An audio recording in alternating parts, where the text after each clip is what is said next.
When I'm in the workshop, I often can't hear my phone and my family can't easily get my attention.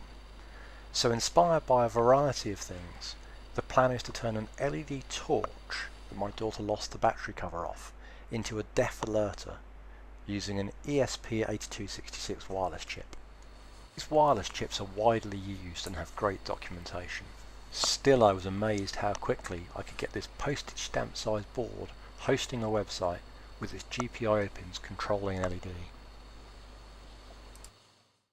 A prototype established that these were the parts I would need to fit into the empty battery compartment of the torch.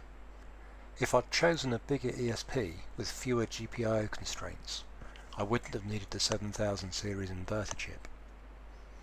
The ESP is also one of the first 3-volt boards I've used, so I've had to include 5-volt to 3-volt power converter so I could use USB to power it.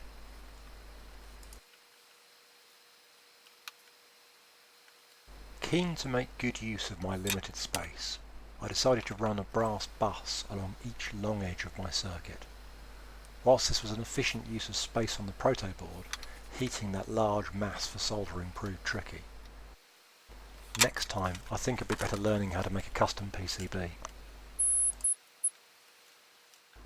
Because of the 3-volt limit, I couldn't easily find a suitable MOSFET, so I had to use a transistor. Because I can't lower the resistance of the LED panel, I had to use a high side transistor switch. I would have liked to use a low side switch, as I could have then kept the regular torch on-off button working as well.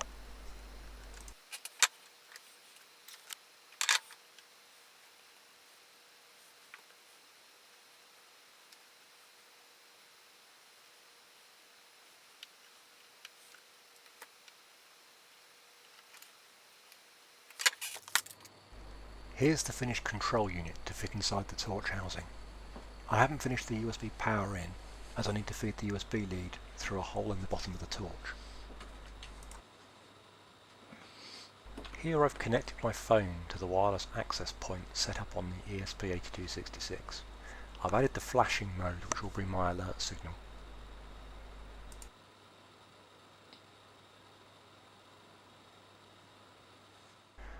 This torch was in my parts bin because my daughter lost the battery cover. I measured the aperture and modelled a replacement part with an entry port for a USB power lead. A friend of mine kindly 3D printed me the part. The colour of the filament wasn't important, as I planned on giving it a coat of spray black.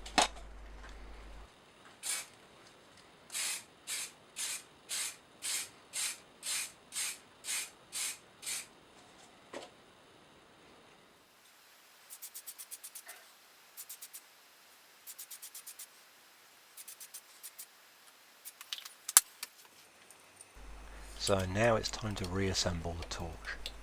It bugs me a bit that I couldn't keep the original on-off switch working.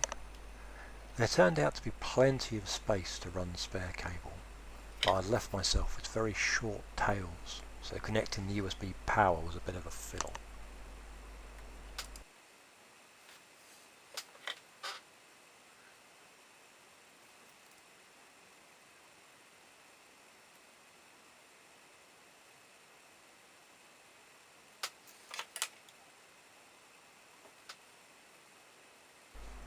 The torch only has to be functional, as it's going to live out in the workshop. But next I plan to work on a child-friendly call button that will live in the kitchen, and that will need to be as much aesthetic as it is functional.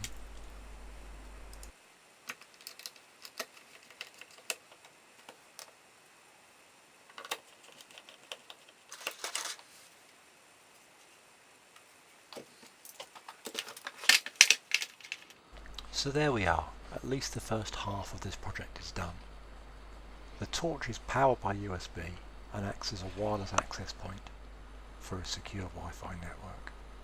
Devices connected to that network can access a URL and make the torch flash.